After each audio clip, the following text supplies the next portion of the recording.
Di tengah situasi panas antara Jepang dan Cina, pedoman kerjasama pertahanan Tokyo dan Washington kembali menguat.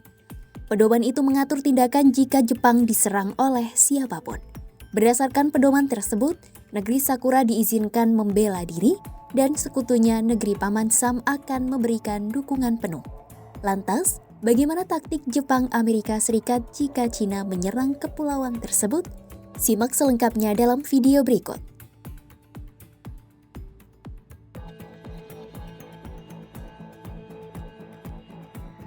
Tensi hubungan panas antara Cina dan Jepang terus meningkat. Beijing pun terus melancarkan provokasi terhadap Tokyo buntut pernyataan Perdana Menterinya Sanae Takaichi mengenai Taiwan. Di tengah situasi ini, Kementerian Luar Negeri Jepang menunjukkan kembali pedoman kerjasama pertahanan Jepang Amerika Serikat.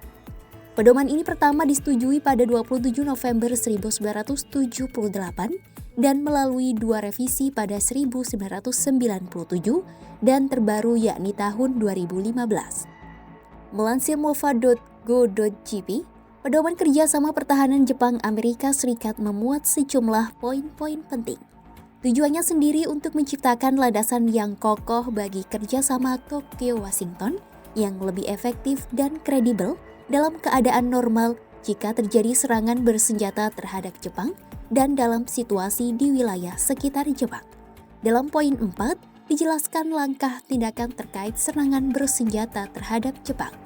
Disebutkan, tindakan bilateral akan diambil untuk menanggapi serangan bersenjata terhadap Jepang dan tetap menjadi aspek inti kerjasama pertahanan Tokyo-Washington. Kedua pemerintah akan mengambil langkah-langkah untuk mencegah memburuknya situasi jika serangan bersenjata terhadap Tokyo sudah di depan mata.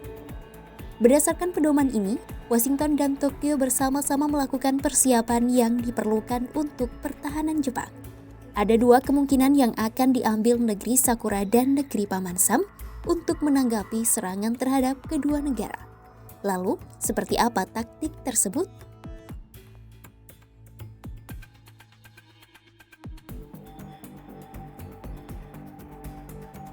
Kemungkinan pertama adalah ketika serangan bersenjata terhadap Jepang sudah dekat.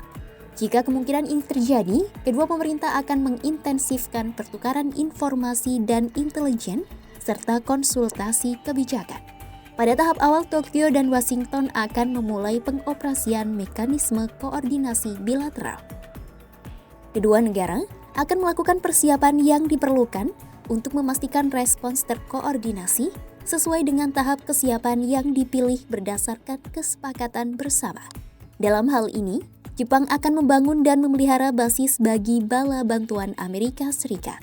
Dengan perubahan situasi, kedua pemerintah juga akan meningkatkan pengumpulan dan pengawasan intelijen, serta bersiap untuk menanggapi aktivitas yang bisa berkembang menjadi serangan.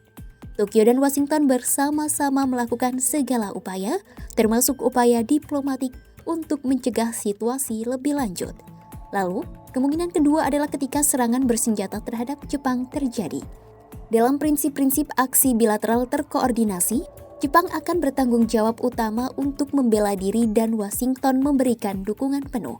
Lalu, untuk melaksanakan operasi bilateral, pasukan Amerika Serikat dan pasukan bela diri Jepang akan mengerahkan kemampuan pertahanan masing-masing secara terkoordinasi, tepat waktu, dan efektif. Selanjutnya, Washington pun akan mengirimkan bantuan tepat waktu dan Tokyo akan membangun dan memelihara dasar untuk memfasilitasi pengerahan pasukan mereka. Untuk konsep operasi, pasukan Amerika Serikat dan pasukan bela diri Jepang akan secara bilateral melakukan operasi untuk melawan serangan udara yang datang. Pasukan kedua negara pun menggelar operasi untuk mempertahankan perairan sekitar dan melindungi jalur komunikasi laut. Operasi selanjutnya yakni untuk melawan invasi udara dan laut Jepang. Pasukan kedua negara secara bilateral melakukan operasi guna memeriksa dan menangkal invasi semacam itu. Jika ada ancaman lainnya, pasukan kedua negara akan bekerja sama dan berkoordinasi erat untuk memeriksa dan menangkal serangan gerilya komando atau serangan non-konvensional lainnya. Selain itu, pedoman ini juga memuat kegiatan dan persyaratan operasional untuk mendukung upaya kedua negara menangkal serangan musuh. Hal tersebut meliputi komando dan koordinasi, mekanisme koordinasi bilateral, komunikasi dan elektronik, kegiatan intelijen dan kegiatan dukungan logistik. Di tengah situasi yang bergejolak, pedoman kerjasama pertahanan Jepang-Amerika Serikat ini menjadi kerangka strategis utama. Berdasarkan pedoman itu, Jepang bertanggung jawab untuk mempertahankan diri, sementara Amerika Serikat akan memberikan dukungan militer, strategis, logistik, dan operasional. Dengan pedoman ini, kedua negara bersama-sama memperkuat aliansi militer baik secara operasional maupun diplomatik. Jika ada serangan terhadap Jepang, kedua negara akan memastikan respons cepat dan terkoordinasi. Simak terus update berita-berita menarik lainnya hanya di kanal YouTube Kompas.com.